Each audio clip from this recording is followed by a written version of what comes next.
পেঁয়াজ রসুন ছাড়া বেগুনের এই নিরামিষ রেসিপিটা খেতে এতটাই ভালো লাগে যে পাতে আর মাছ মাংসের দরকার হয় না। নমস্কার বন্ধুরা, জ্যোতিকাস রান্নায় সকলকে স্বাগত। বেগুনের রেসিপিটি বানানোর জন্য এখানে আমি একটা বড় সাইজের বেগুন নিয়ে নিয়েছি। বেগুনটা এখানে আমি এইভাবে পাতলা করে কেটে নিচ্ছি। আর এখানে আলু নিয়ে নিয়েছি, আলুটাও একটু পাতলা করে কেটে নিতে হবে।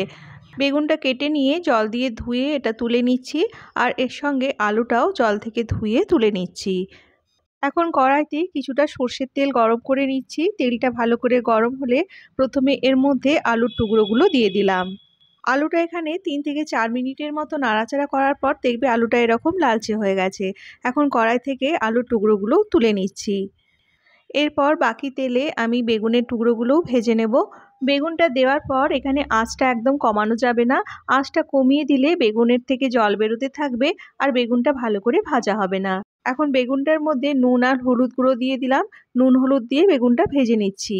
কিছুক্ষণ ভাজার পর বেগুনগুলো যখন এরকম লালচে হয়ে আসবে তখন এগুলো কড়াই থেকে তুলে নিতে হবে। এখন বাকি তেলের মধ্যে এলাচ, দারচিনি, লবঙ্গ ফোড়ন দিয়ে দিলাম। আর এর সঙ্গে দিয়ে দিচ্ছি হাফ চামচ পরিমাণ গোটা জিরে, আর দিয়ে দিচ্ছি 2টো তেজপাতা। ফোড়নটা থেকে গন্ধটা বেরিয়ে আসলে এর মধ্যে একটা বড় সাইজের টমেটো টুকরো করে দিয়ে দিলাম। টমেটোটা এখানে অল্প একটু নাড়াচাড়া করে ভেজে নিচ্ছি, এর কাঁচা গন্ধটা যাতে চলে যায়। টমেটোটার মধ্যে অল্প একটু নুন দিয়ে দিলাম, এতে টমেটোটা তাড়াতাড়ি নরম হয়ে যাবে। এরপর এর মধ্যে কিছু গুঁড়ো মশলা দিয়ে দিচ্ছি। প্রথমে 1 চামচ পরিমাণ ধনে গুঁড়ো দিয়ে দিলাম। এরপর দিয়ে দিচ্ছি হাফ চামচ পরিমাণ জিরে গুঁড়ো। এর সঙ্গে দিয়ে দিচ্ছি 1/4 চামচ হলুদ গুঁড়ো, আর দিয়ে দিচ্ছি 1/4 চামচ কাশ্মীরি লঙ্কা গুঁড়ো। মশলাটা নাড়াচাড়া করে একটু ভেজে নিয়ে এর মধ্যে অল্প একটু জল দিয়ে দিচ্ছি, নাহলে মশলাটা পুড়ে যাবে। এখন এটা কিছুক্ষণ রান্না করব যতক্ষণ না টমেটোটা ভালো করে গলে যায়। টমেটোটা যখন এরকম নরম হয়ে আসবে তখন এর মধ্যে দিয়ে দেব 1 চামচ পরিমাণ আদা আর কাঁচা লঙ্কা বাটা। আদা কাঁচা লঙ্কাটা ভালো করে মশলাটার সঙ্গে মিশিয়ে নিচ্ছি। এখন এর মধ্যে অল্প একটু গরম মশলা গুঁড়ো দিয়ে দিলাম, আর দিয়ে দিচ্ছি 1 চামচ পরিমাণ বেসন। এই বেসনটা দেওয়ার ফলে তরকারিটা একটা মাখো মাখো ভাব আসবে, আর এটা খেতেও বেশ ভালো লাগবে। বন্ধুরা, বেগুনের এই নিরামিষ রেসিপিটা খেতে বেশ স্বাদ হয়। এটা ভাত, রুটি সব কিছু দিয়েই খেতে খুব ভালো লাগে। মশলাটা জল দিয়ে একটু কষিয়ে নেওয়ার পর এর মধ্যে ভাজা আলুর টুকরোগুলো দিয়ে দিলাম। আলুটা নাড়াচাড়া করে মশলাটার সঙ্গে একটু মিশিয়ে নিচ্ছি। এরপর গ্যাসটাকে একদম কম করে দিয়ে কড়াইটা ঢাকা দিয়ে এটা কিছুক্ষণ রান্না করে নেব। কড়াইয়ের ঢাকাটা খুলে নিলাম। এখানে আলুটা প্রায় সেদ্ধ হয়ে এসেছে। আমি একটু নাড়াচাড়া করে দেখে নিচ্ছি।